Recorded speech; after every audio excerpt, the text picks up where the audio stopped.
Hello, my curious friends. Pastor CJ here with another video from our Ask a Pastor Anything series. Today's question is, do we go to heaven at the moment of our death, like the criminal on the cross beside Jesus?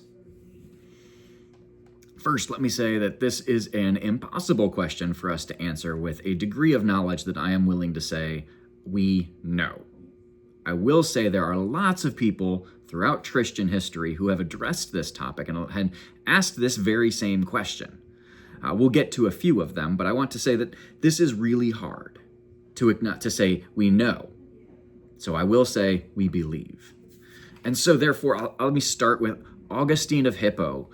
In his City of God, talks about this after we die moment. He talks about it in really two ways. He talks about it in the sense that there is this purgative or purging fire that cleanses us, whatever us is. He calls it a soul, but whatever us is cleansed of the sin because everyone has sinned. Everyone has harmed other people or caused harm by their neglect of acting. And so Augustine talks about it. So when we die, there's this purging fire. And he also talks about it in the sense that there's this everlasting fire for those extremely wicked people. I'm not willing to go as far as Augustine does, but that's how he talks about it. Thomas Aquinas, in his Summa Theologia, asks this exact question. So if you want to see what he has to say about it, you can find it in question 69, article 2. Of that particular text. It's really big, but it's available online because it's also really old. So it is there if you wanted to check it out yourself. The short answer for him is he talks about this moment of death, that there's this immediacy where the soul goes wherever it's supposed to go. But he also says that there are these things that prevent us from going. So there's this idea of a bond or an obstacle is one of the words he uses there that prevents the soul from being free. And so he talks about that there's this cleansing moment where that sets the soul free from whatever that sin or entanglement or idea may be. And then it's immediately there. So for him, there's no time period in between death and eternity. There's just this experience.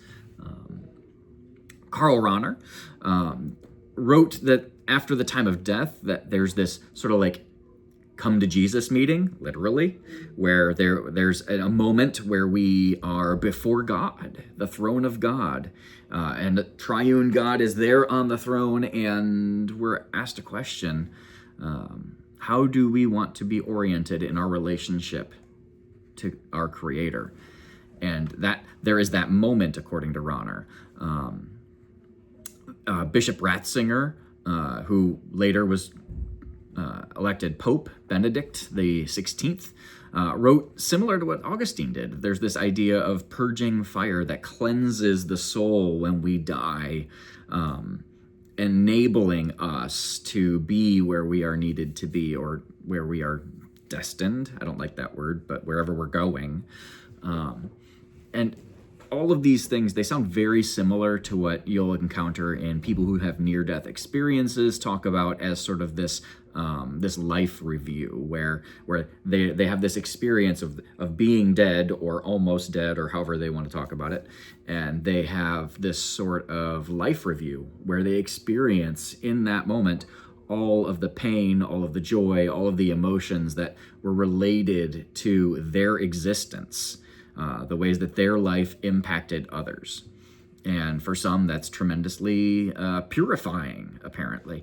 I don't know exactly, because I'm a skeptic. I think for me, based upon what I understand, what I've read, is that there is, that time becomes sort of meaningless when we die. So it's not like we have to wait X number of years or anything. And even if we do, we don't experience it that way because time is associated with physicality. And so being non-physical removes us from that. And it's a neat thing to think through. I'm not going to get into philosophy of time because as exciting as that might be for me, it really doesn't apply too much to this thought. I'll just say that when we die, I think time is meaningless. And so therefore, whether it's a million years or instantaneously, I don't think we would experience it that way. So it's hard for me to consider anything other than an immediate experience. So for me, the answer is like unto Thomas Aquinas or Augustine, where there is this sort of immediacy of experience of whatever follows life, whether it's judgment or some sort of eternal experience, I don't know, but there is this immediacy to it. The Bible passage that our curious person refers to is from Luke chapter 23. And it's only in Luke, so there's some questions around what its historicity, but what I think Luke is trying to communicate is that all of us face runner's choice all of our lives, and it's the choice of these two thieves.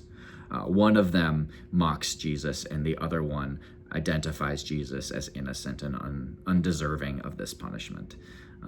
And the one that identifies with Jesus is the one whom Jesus responds to, "Today I tell you the truth, today you will be with me in paradise."